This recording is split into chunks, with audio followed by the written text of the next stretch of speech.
የብርሃን የሞባይል ባንኪንጎ እንዲህ ተሻሽሏል፣ ይበልጥ ዘምኗል።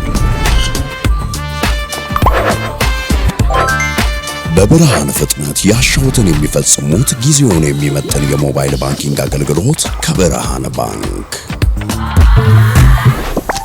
እስኪ መተግበሪያውን አፕዴት ያድርጉና አዲሱን አቀራረብ ይመልከቱ። የሚፈልጉትን በሙሉ በፍጥነት በቀላሉ ወዲያውኑ ገንዘብ ወደ አካውንት እንዲሁም ወደ ዋሌት መላክ፣ ክፍያዎችን መፈጸም፣ የአየር ሰዓት መሙላት፣ ስቴትመንት ማውጣት፣ ቀሪ ሂሳብ መጠየቅና ሌላም ሁሉንም በቀላሉ። አዲሱ የብርሃን ባንክ የሞባይል ባንኪንግ መተግበሪያ አሁኑኑ አፕዴት ያድርጉ። ብርሃን ባንክ እንደ ስማችን ብርሃን ነው ስራችን። ተመልሰናል። አድማጮቻችን ኤፍኤም 95.1 ላይ ትገኛላችሁ። ፉትቦል ካፌ ነው ፕሮግራሙ። ሌላኛውን ጉዳይ ደግሞ እንመልከት። የስፔንን ጉዳይ እናንሳ። ትናንትና እንግዲህ አሳማኝ በሚባል መንገድ ማሸነፍ ችላለች ጨዋታውን። ኦያርዛባል በድጋሚ ስፔን ብሔራዊ ቡድን ወሳኝ ሰው መሆኑን ያሳየበት ምሽት ሆኗል።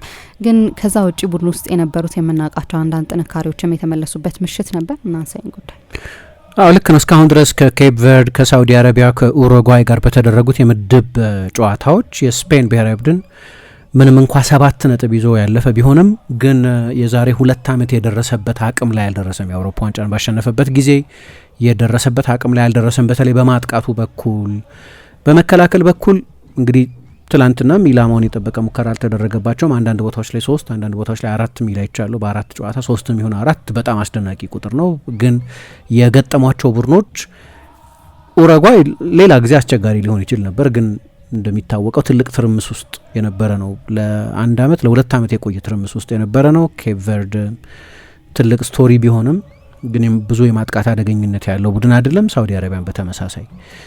ስለዚህ መከላከሉ አልነበረም ጥያቄ የነበረው፣ ማጥቃቱ ነው ትልቁ ጥያቄ የነበረው እና ትላንትና በጣም የተዋጣለት ነው የነበረው። በክንፍ በኩል የሁለቱ የክንፍ ተጫዋቾች ላሚን ያማል ገና ፊት አይመስልም፣ ብዙ ድሪብል አድርጓል፣ አክቲቭ ነበር። በአንዳንድ አጋጣሚዎች ኮንራድ ላይመርን አቢዩዝ ማድረግ የሚመስል ነገር በ35 ደቂቃ 3 ጊዜ በሎጬ አልፎታል። ግን በሙሉ ፊትነሱ ላይ በሚሆንበት ጊዜ ያለው አይነት ኢፌክቲቭነስ ላይ ግን አልነበርም እና ደግሞ ያለ የበዛ ጎል የማስቆጠር ፍላጎት ነበረው። ጎል ለማስቆጠር ተቃርቦ ነበር። አንድ ጊዜ ግብ ጠባቂ፣ አንድ ጊዜ ዳቪድ አላባ ከጎሉ መስመር ላይ።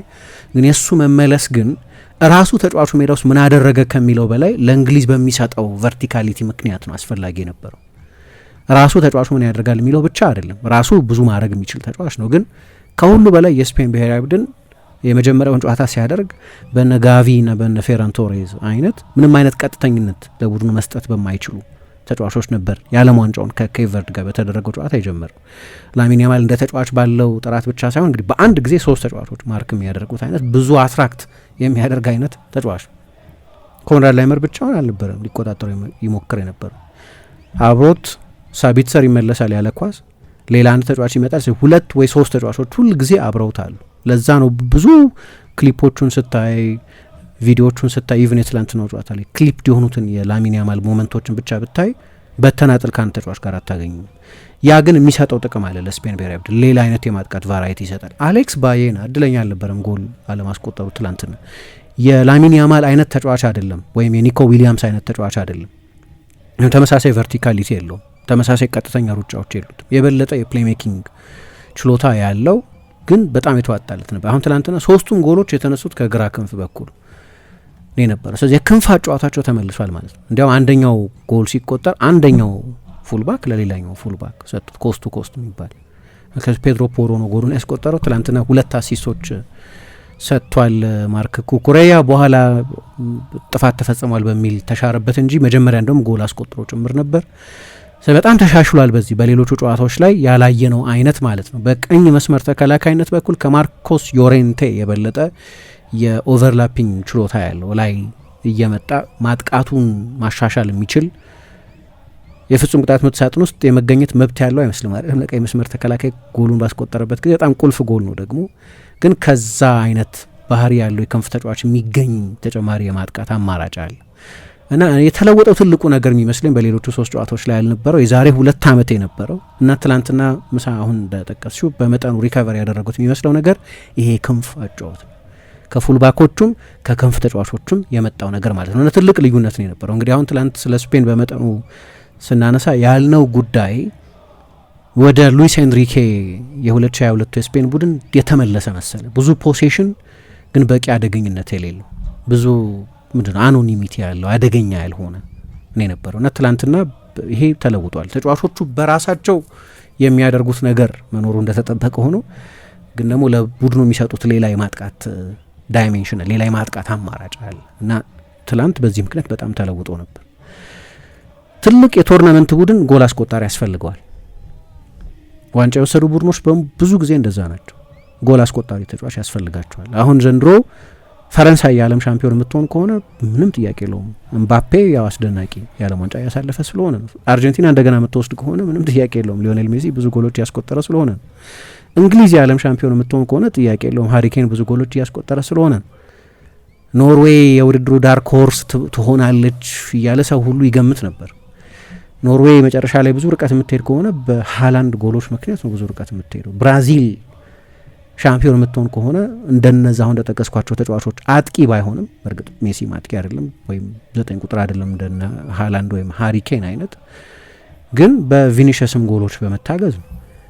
የስፔን ዋና ጎል አስቆጣሪ እንደነዚህ አይነት ገናና ስሞች እንዳላቸው አይነት ተጫዋቾች ፕሮፋይል የለውም። እነሱ ስታር ናቸው፣ እሱ አንታይ ስታር ነው። በላይፍ ስታይሉ ኤጀንት ሳይቀር የለውም ወይ የዩኒቨርሲቲ ዲግሪ ያለው ሲናገር ማይሰማ ቁጥብ የሆነ አሁን እንደጠቀስኳቸው ተጫዋቾች ለትልልቅ የዓለማችን ክለቦችም አይጫወት የሪያል ሶሲዳድ ተጫዋች ብቻ ነበር እና ለብዙ አመታትም 9 ቁጥር ሳይሆን 10 ቁጥር 8 ቁጥር እና የክንፍ ተጫዋች ሆኖ ሲጫወት የቆየ ተጫዋች በመሆኑ ምክንያት እነዚህ አሁን የጠቀስኳቸው ተጫዋቾች በክለብ እግር ኳስ ያስቆጠሩትን የጎል ቁጥር ያህል ያላስቆጠሩ እና ሌት ብሉመር የሚሉት ደግሞ የዘገየ የሚመስል የዘገየ አይደለም፣ ረጅም ጊዜ ነው የምናውቀው ያርሰባልን ግን በዓለም ዋንጫ አይነት ስቴጅ ላይ እንደዚህ በጣም ሲገን በ29 ዓመቱ ነው ይህንን እያደረገ ያለው። ተስፋ ያለው የወደፊቱ አጥቂም የሚባል አይደለም። ግን የቡድኑ ሙቭመንት በሱ የማይተነበዩ ሩጫዎች ምክንያት እንግዲህ ስፔን ሌላ አማራጭ የምትጠቀም ከሆነ ሀሰተኛ 9 ቁጥር ካልተጠቀመች በስተቀር ቦርሃ ኢግሌሲያስ ነው ያላት። በቅርብ ዓመታት አልቫሮ ሞራታ ነበር። ልክ የሆነ ጊዜ ከዳቪድ ቪያ ወይም ከፌርናንዶ ቶሬዝ አይነት የምርጫ ቅንጦት የለውም ይሄኛው የስፔን ብሔራዊ ቡድን። ግን ከነሱ የበለጠ በዓለም ዋንጫ ጎል ያስቆጠረ ተጫዋች ግን አላት። አሁን ወይ አርሰባል ትላንትና ሁለቱም የሙቭመንቱ ውጤቶች የሆኑ ጎሎች ነው ያስቆጠረው። አይተነበየም። በቀደም ላሚን ያማል ስለ ሁሊያን አልቫሬዝ ተጠይቆ ቢመጣ በጣም ደስ ይለኛል አለና ባይሆን ግን የኔ ውሳኔ አይደለም ግን ኦይ አርሰባልም ብሏል። እኔ ለምን በትልቅ ክለቦች በተለይ ብዙ ሙቭመንት ባለባቸው ብዙ ኳስ በሚቆጣጠሩ ቡድኖች አይን ውስጥ እንደማይገባ አላውቅም። በጣም ኢንቴሊጀንት ተጫዋች ነውና ትላንትና እሱም 2 ጎሎች አስቆጥሯል። ስለዚህ በብዙ መንገድ የተሻሻለ የስፔን ብሔራዊ ቡድን ነው ያየ ነው። ምሳ ግን የስፔንን ጉዳይ እያነሳ እንገኛለን። ልክ ነው። ምሳ በዚህኛው የዓለም ዋንጫ ከነበሩት ጨዋታዎች በምን ተለየ የሚለው ላይ በተለይ በክንፍ በኩል የነበረው አጫዋት በሌሎቹ ጨዋታዎች ከነበረው የበለጠ የተሻሻለ ሆነ። በፉልባኮቹም በክንፍ ተጫዋቾቹም በኩል ለምሳሌ ቅድም ስለ ላሚን ያማል ያነሳው ነበር። 6 ጊዜ ወደ ጎል ሞክሯል። ከኦያርሰባል ጋር ከፍተኛውን ሙከራ ያደረገ ተጫዋች ነው። ከየትኛውም ተጫዋች በላይ በተጋጣሚ ቡድን የፍጹም ቅጣት ምት ሳጥን ውስጥ ኳስ ነክቷል 14 ጊዜ። ከየትኛውም ተጫዋች የበለጠ ብዙ ድሪብል አድርጓል። እንዲያውም በሂስቶሪካል ኮንቴክስት ወደ ኋላ ረጅም አመት ወደ ኋላ የሚወስደን 28 አመት ወደ ኋላ የሚመልስ አይነት የድሪብል ቮሊዩም ነው የነበረው። ሁሉም ውጤታማ ነበሩ ማለት አይደለም፣ ግን በዓለም ዋንጫ ከ1966 ጀምሮ በተደረጉ ጨዋታዎች በተጋጣሚ ቡድን የፍጹም ቅጣት ምት ሳጥን ውስጥ ከ10 በላይ በድሪብልም ከ10 በላይ ያስመዘገበ የመጀመሪያው ተጫዋች ነው። በ50 ምናምን አመት ውስጥ ትልቅ ቁጥር ነው። እነዚህ ቁጥሮች ናቸው። በቪዥዋል ኢምፕሬሽን ግን ገና እንዳልተመለሰ ገና 100% ላይ እንዳልሆነ በተለይ አንዳንድ ውሳኔዎቹ የመጨረሻ ውሳኔዎቹ ላይ ወደ ጎል መምታት ባለበት ጊዜ ድሪብል ማድረግ ሊሆን ይችላል፣ ወይ ድሪብል ማድረግ ባለበት ጊዜ ወደ ጎል መምታት ሊሆን ይችላል፣ ወይ ፓስ ማድረግ ሊሆን ይችላል፣ ወይ የውሳኔ ጉዳዮች ናቸው። ግን እንደዛም ሆኖ አሌክዛንደር ሽላገር የክሮኤሽያው ምርጡ ተጫዋች የክሮኤሽያና ፖርቱጋል ጨዋታ ላይ በጣም ኢንቨስትድ ሆነ። የኦስትሪያው ግብ ጠባቂ በሬድቡል ሳልዝቡርግ ውስጥ የሚጫወት ነው። በጣም ብዙ ሙከራዎች አድኗል። ከላሚን ያማል ብቻ ሳይሆን ከሌሎችም ተጫዋቾች እና ቅድም እንደጠቀስኩት በተደጋጋሚ ደብል ማርክም ትሪፕል ማርክም ያደርጉት ነበር። ማርሴል ሳቢትዘር የግራ መስመር ተከላካይ ሆኖ ከጀመረው ኮንራድ ላይመር ጋር ፖል ቫነር የሚባለውም ተጫዋች ጭምሮ ወደ ኋላ መጥተው ማለት ነው። በእርግጥ ጥሩ ነገር ያለ ማቋረጥ ኦቨርላፕ የሚያደርግ ተጫዋች ስለነበር ሁል ጊዜ በነጠላ 1 ለ3 አይገኝም። ያኛው አቴንሽን ስፕሊት ስለሚያደርግ እና ቡድኑ ማጥቃቱ ነው በጣም የተሻሻለው። መከላከሉ እስካሁን ድረስ በበቂ ሁኔታ አልተፈተነም። ቅድም እንዳነሳሁት የመከላከል ለምሳሌ ግብ ጠባቂውን ኡናይ ሲሞንን መርጠው መቀጠላቸው ጥሩ ውሳኔ ነው አይደለም ብለሽ ብትጠይቀኝ አላቅም ነው ሊሆን የሚችለው መልሱ። ምርጫዎች አሏቸው። የትኛውም ሌላ ብሔራዊ ቡድን ውስጥ ቋሚ ሆኖ መጀመር የሚችሉ ሁለት ሌሎች ግብ ጠባቂዎች አሏቸው፣ የአርሰናሉ ዳቪድ ራያ እና የባርሴሎና ጆዋን ጋርሲያ። ግን ከነሱ ይልቅ አሁን ከሱ በላቀ ደረጃ ከኡናይ ሲሞን በላቀ ደረጃ የክለብ ሲዝን ያሳለፉ የሚመስሉ ከፍ ባሉ እሱ ከሚጫወትበት ቢልባውም ከፍ ባሉ ክለቦች የሚጫወቱ ግብ ጠባቂዎች ሆኖም ጭምር ኡናይ ሲሞን ልክ ነው ሪከርድ አሻሽሏል። እንዲያውም ጥሩ ነገር ተናገረ ከጨዋታው በኋላ። ይሄ ሪከርድ እኮ የኔ ሳይሆን የ26ቱም ተጫዋቾች ሪከርድ ነው። ምክንያቱም ለምሳሌ እያንዳንዱ ልምምድ ቦታ ላለማጣት የሚደረግ ቻሌንጅ ነው። ምን ለማመደው ከራያና ከጋርሲያ ጋር ነው። ግን ደግሞ ለሁሉም ቦታዎች ያለ ፉክክር ስላለ ጌም ላይ ብቻ ያለውን አትዩ። ለጌም የምናደርገው ዝግጅት እንዲያውም የስፔን ትሬኒንግ ከስፔን ብዙ ጨዋታዎች የበለጠ ከባድ ነው ብሏል። እና ጥሩ ነገር የተናገረ ይመስለኛል። ግን ጥሩ ምርጫ ነው አይደለም በኮንቪክሽናቸው አይ የተሻለ ፖፑላር የሆኑ ምርጫዎች ቢኖሩም ባላቸው ደረጃ ምክንያት ግን እኔ አሰልጣኙ በቃ ይሄንን ግብ ጠባቂ ነው ማምነው ብለው መቀጠላቸው በአንዳንድ ነገሮች ምንድነው ምን ልበላቸው በአንዳንድ ጉዳዮች ላይ ፕራግማቲክ ናቸው በጣም። ከኤንሪኬ ወደ እሳቸው ቡድን ሲመጣ ቡድኑ በጣም በግልጽ የሚታያቸው ለውጥ ነበረው፣ ፕራግማቲዝምን የሚያሳይ ነው። በአንዳንድ ጉዳዮች ላይ ግን ዶግማቲክ ናቸው። ለምሳሌ ግብ ጠባቂን በተመለከተ ግን ምንም የሚነግረኝ ነገር የለም። በአራት ጨዋታ 4 ኦን ታርጌት ብቻ የተሞከረበት ቡድን ውስጥ ያለ ግብ ጠባቂ ከሆነ ቡድኑ በፖሴሽን ነው የሚከላከለው፣ ኳስ ይዞ ነው የሚከላከለው፣ ግን ማወቅ አይቻልም። እና በመከላከሉ በኩል ምንም ድክመት ነበረባቸው ለማለት የሚያስደፍር ነገር አልነበረም። ማጥቃቱ ነው መሻሻል ያስፈልገው የነበረው። በተለይ ሁለቱ ጨዋታዎች ላይ ከፍተኛ ችግር ነበረበት። ከኬፕ ቨርድና ከኡሩጓይ ጋር በነበሩ ጨዋታዎች ላይ በጣም ከፍተኛ ችግር ነበረበት። የሳውዲውን ጨዋታ ራሱን የቻለ ብያኔ ስለሚያስፈልገው ማለት ነው። በጣም መጥፎ ያለ ዋንጫ ነው ለሳውዲ አረቢያ። ከስፔን ጋር የተደረገው ብቻ ሳይሆን በጠቅላላው በውድድሩ ላይ ነው። ተኳርፈው በተለያዩ አውሮፕላን እነሱም ወደ ሀገራቸው የተመለሱት ያን ያህል መጥፎ ውድድር ነው የነበረው እና ትላንትና ብዙ ለውጦች ነበሩ። ከዛ ደግሞ ከአማካዮቻቸው መካከል አይ ቲንክ እኔ ፔድሪ በእንደዚህ አይነት ሁኔታ ውስጥ ነው የበለጠ ጥሩ የሚጫወተው ብዬ አምናለሁ። ምክንያቱም ሌላ ጊዜ ሁለት ጠለቅ ያለ ቦታ ይዘው የሚጫወቱ ሲቲንግ የሚሏቸው ነው ሲቲንግ ሚድፊልደርስ የሚሏቸው ከሮድሪ አጠገብ ፋቢያን ሩይዝ አይነት ተጫዋች ይኖርና ፔድሪ ወደፊት ተጠግቶ ኦልሞስት ከአጥቂው ጀርባ የሚጫወተው ተጫዋች ይሆናል። በዛ ቦታ መጫወት ይችላል። ግን ምርጡን ፔድሪን የምናውቀው ጠለቅ ያለ ኃላፊነት ይዞ በሚጫወትበት ሚና ነው። ትላንትና በኦልሞ መኖር ምክንያት እንግዲህ አሁን በሌሎች ቡድኖች ላይ የሚያደርጉት አይመስለኝም። ለምሳሌ ከፈረንሳይ ጋር ምናልባት ከፖርቱጋል ጋር እንዲህ አይነት ቡድኖችን በሚገጥሙበት ጊዜ የሚድፊልድ ኮንትሮል በጣም አስፈላጊ ስለሆነ እንደ ኦልሞ አይነቱን የበለጠ ለተጋጣሚ ቡድን ሳጥን ተጠግቶ የሚጫወተውን ተጫዋች ከሁለቱ አማካዮች ጋር ያጣምሩት እንደሆነ አላውቅም። ከሆነም ሪስክ ይመስለኛል። ግን ትላንትና ለነበረው የማጥቃት መሻሻል የኦልሞ መሰለፍም በጣም አስፈላጊ ነው። ምክንያቱም 1-6 ና ኦልሞስት 2-8ቶችን ነው የተጠቀሙት። ሁለት በአብዛኛው ማጥቃት ላይ የሚሳተፉ ተጫዋቾች ማለት ነው። በነገራችን የላሚን ያማልን ጉዳይ ቅድም እያነሳው ነበርና በቶርናመንት እግር ኳስ 9 ጨዋታ የተጫውቷል ስፔን ብሔራዊ ቡድን እስካሁን ድረስ በአውሮፓ ዋንጫና በዓለም ዋንጫ እና 9ኙንም ጨዋታዎች የስፔን ብሔራዊ ቡድን አሸንፏል። እሱ ሲሰለፍ ያለው ሬከርድ በጣም ጥሩ ነው። ትላንትና አንድ ሌላም ሬከርድ ነበረ። 2 ታዳጊዎች በአንድ ጨዋታ ላይ በመሰለፍ ከ1958ቱ የዓለም ዋንጫ ጨዋታ በኋላ አዲስ ሬከርድ ነው። 2 ቲኔጀሮች አንድ ጨዋታ ላይ ሲሰለፉ ኩባርሲና እሱ አንድ ላይ ነበር የተጫወቱት። ማለት 1958 የዓለም ዋንጫ ላይ ብራዚል ከዌልስ ጋር በሩብ ፍጻሜ ስትጫወት ፔሌና ጆዜ አልታፊኒ የሚባሉ 2 ተጫዋቾች ሁለቱም ቲኔጀሮች ነበሩ። ለ68 ዓመት የቆየ ሬከርድን የስፔን ብሔራዊ ቡድን ትላንትና ተጋርቷል። 2 አብረው ያደጉ ልጆችን ተጠቅሟል ማለት ነው። ቅድም ስለ ኦያርሳባል አንስቻለሁ አንድ ፕሮግራም ላይ ስለዚህ ተጫዋች አንስተን ነበር። በጣም ኢንትረስቲንግ ተጫዋች ይመስለኛል። ትልቁ ችግር የነበረው የኬፕ ቨርድ ጨዋታ ላይ ልክ አሁን የጠቀስኩት አይነት የክንፍ ጨዋታ አልነበር። በቀኝ ክንፍ በኩል የነበረው በቀኝ መስመር ተከላካይነት ያንን ጨዋታ የጀመረው ማርኮስ ዮሬንቴ ነው። አማካይ ነው፣ ወደ ውስጥ ነው የሚገባው። ተመሳሳይ የኦቨርላፒንግ ሩጫዎች የሚያደርግ ተጫዋች አይደለም። ከሱ ፊት የነበረው ጋቪ ነው። በግራ በኩል የነበረው ፌራን ቶሬዝ ነው። ፌራን ቶሬዝ ወጣት እያለ ቫሌንሲያ ውስጥ በዛ ቦታ ይጫወት ነበር፣ ግን አሁን ተመሳሳይ የክንፍ ተጫዋች አክሰለሬሽን ያለው አይደለም። የበለጠ ሀሰተኛ 9 ቁጥር ከሌቫንዶቭስኪ ጋር ለባርሴሎና ጀማሪ አጥቂነት ሲፎካከር የቆየ በአብዛኛው የሌቫንዶቭስኪ ተጠባባቂ ነበረ የባርሴሎና አጥቂ ሆኖ የቆየ ተጫዋች ነው። የኒኮ ዊሊያምስ አይነት አክሰለሬሽን ያለው ተጫዋች አልነበረም። ስለዚህ ለመጀመሪያዎቹ 30 ደቂቃዎች ኦያርሰባል ኳስ አልነካ፣ ግን ኳስ እንዲነካ በጨዋታ ውስጥ እንዲሳተፍ በሚሆንበት ጊዜ የስፔን ማጥቃት አማራጮች በሚኖሩበት ጊዜ የበለጠ በጨዋታ ውስጥ ምንድነው ህልው የሚሆን ፕሬዘንሱን የምታየው ነው። ከሁሉ በላይ ግን አስገራሚው ብዙ ጎሎች የሚያስቆጥር አይነት ተጫዋች መሆኑ ነው። ሽላገር ነው ያቆያቸው፣ ግን በጨዋታ ውስጥ ጊዜ አስፈልጓት ነበር ስፔን የመጀመሪያውን ጎል ለማስቆጠር። በመጀመሪያ አጋማሽ ብቻ 5 ሙከራዎች አድኗል እና በሱ ምክንያት ነው ሰርቫይቭ ያደረጉት እንጂ የኦስትሪያ ብሔራዊ ቡድን ጥሩ የዓለም ዋንጫ እያሳለፈ አይደለም። ትላንትናም ከጨዋታው በፊት ያነሳሁት እሱን ነው። እንግዲህ የዛሬ 2 ዓመት ስለ ራልፍ ራኒክ ስለ እሳቸው ቡድን አጫወት በሬድ ቡል ፕሮጀክት ውስጥ ስለሚያልፉ የኦስትሪያ ብሔራዊ ቡድን ተጫዋቾች በክለብ እግር ኳስ የምናየውን አይነት ፉትቦል በብሔራዊ ቡድን እግር ኳስ መድገም መቻላቸው ምን ያህል ያልተለመደ እንደሆነ እንደዚህ ስናነሳ ነበር።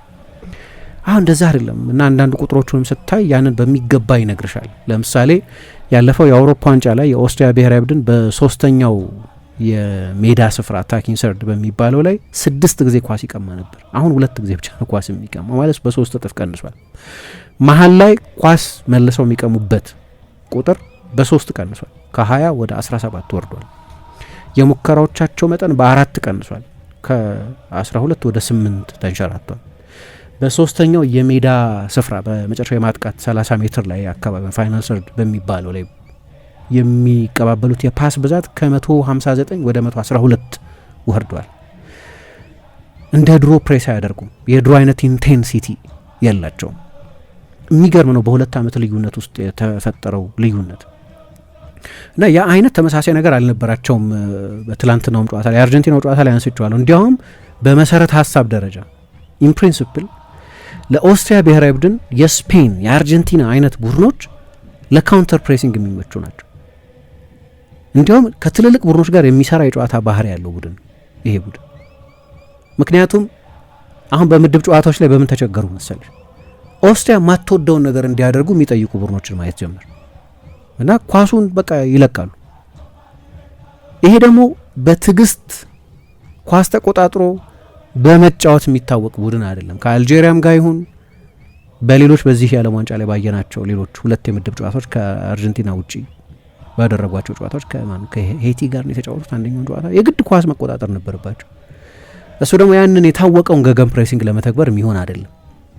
ጨዋታ ዲክቴት የማድረግ ኃላፊነት አለበት ቡድኑ። ይሄ ደግሞ ቡድኑ ከተሰራበት ዲኤንኤ ውጪ ነው። ቡድኑ መጫወት የሚፈልገው በካውንተር ፕሬሲንግ እና በፈጣን የመልሶ ማጥቃት። ያንን ለማድረግ የተጋጣሚ ቡድኑ በድፍረት ፖሰዝ ለማድረግ ፈቃደኛ መሆን አለበት። ስፔን እንደዛ ነው። ለምሳሌ የለየ አንደኛ የፖሴሽን ቡድን ነው በዚህ ዓለም ዋንጫ። አርጀንቲና እንደዛ ነው፣ ኳስ ለመቆጣጠር የሚሞክር ቡድን ግን በሁለቱም ጨዋታዎች። ምክንያቱም እንዲህ አይነቱ ጨዋታ የበለጠ ከትልልቅ ቡድኖች ጋር አደገኛ የሚያደርግ ስለሆነ አሁን ያለፈው የአውሮፓ ዋንጫ ላይ ወደ 2ኛው ዙር ነው ያለፉት። ከዛ በላይ አልሄዱም፣ ግን ብዙ ኤክሳይትመንት ፈጥረው ነበር። ኃይለኛ የፕሬሲንግ ቡድን ነው። ለባላጋራ ቡድን ከኳስ ጋር ጊዜና ትንፋሽ የሚሰጥ አይደለም። ያንን በዚህኛው ውድድር ላይ መድገም አልቻለም። ወይ በሬድ ቡል እግር ኳስ ውስጥ የለመድነውን አይነት ፉትቦል መድገም አልቻለም እና አሰልጣኙ መጨረሻ ላይ በ2ኛው አጋማሽ ጎል ለማግኘት በሚሞክሩበት ጊዜ ደግሞ ሌላ ፍጹም የቡድኑን አይደንቲቲ የሚቀይር ለውጥ አደረጉና በ2 አጥቂ መጫወት ጀመሩ። 4-4-2 ሆነ እና ረጅም ኳስ ለመጫወት ሞከሩ። በአንድ ጊዜ 2 የአውት ኤንድ አውት አጥቂዎችን ግሪጎሪች የሚባለውን ተጫዋቻቸውን አስወጥተው እነ ማርኮ አርናውቶቪችን ነው ያስገቡት እና ይሄ ደግሞ ፍጹም ሌላ አይነት በቃ ረጅም ኳስ ለ2 ሴንተር ፎርዋርዶች የሚጥል ቡድን ወደ መሆን እንዲቀየር ሆነ ማለት ነው። ግሪጎሪች ወጣ እና ማርኮ አርናውቶቪች እና ሳሳካ ላይድዚችን 1 ሰዓት አካባቢ ሲቀረው 1 ሰዓት ሲሆኑ ጨዋታ 30 ደቂቃ አካባቢ ሲቀረው ቀይሮ አስገቡ። 4-4 ሆነ ማለት ነው እና እንደውም ያ የበለጠ ክፍት ቦታዎችን ተወላቸው እንጂ የራልፍ ራኒክ ቡድን አይመስልም፣ ውድድሩ ላይ በሙሉ አይመስልም። የእሳቸው ቡድን እንደዚህ አይነት ጨዋታ አልነበረውም እና ይሄኛው ውድድር ሌላ ውድድር ነው። ብዙ ኤክሳይትመንት ያለው አይደለም። እንደ ባለፈው የዓለም ዋንጫ ቡድን አይነት አልነበረም። 2 የዓለም ዋንጫዎችን ነበር የተጠቀሙት። በስፔን በኩል ግን በግልጽ የሚታይ ኤቮሉሽን አለ እና በተለይ ኦያርሰባል በጣም ወሳኝ መሳሪያቸው ነው። ባለፉት 16 ጨዋታዎች 17 ጎሎች አስቆጥሯል። 22 ጎሎች ላይ በቀጥታ ተሳትፏል። የስፔን የምንጊዜም 6ኛ ከፍተኛ ጎል አስቆጣሪ ሆኗል ከትላንትናዎቹ ጎሎች በኋላ። ስለዚህ ይሄኛው የስፔን ቨርዥን እስካሁን ካየናቸው የስፔን የዓለም ዋንጫ ቡድኖች የዓለም ዋንጫ ጨዋታዎች ላይ ካየነው በጣም የተሻሻለ ሆኖ ነው የታየው።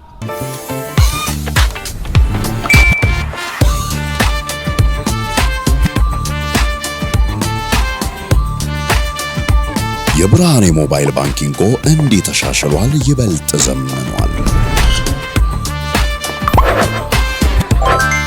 በብርሃን ፍጥነት ያሻውትን የሚፈጽሙት ጊዜውን የሚመጥን የሞባይል ባንኪንግ አገልግሎት ከብርሃን ባንክ። እስኪ መተግበሪያውን አፕዴት ያድርጉና አዲሱን አቀራረብ ይመልከቱ። የሚፈልጉትን በሙሉ በፍጥነት በቀላሉ ወዲያውኑ ገንዘብ ወደ አካውንት እንዲሁም ወደ ዋሌት መላክ፣ ክፍያዎችን መፈጸም፣ የአየር ሰዓት መሙላት፣ ስቴትመንት ማውጣት፣ ቀሪ ሂሳብ መጠየቅና ሌላም ሁሉንም በቀላሉ። አዲሱ የብርሃን ባንክ የሞባይል ባንኪንግ መተግበሪያ አሁኑኑ አፕዴት ያድርጉ። ብርሃን ባንክ እንደ ስማችን ብርሃን ነው ስራችን።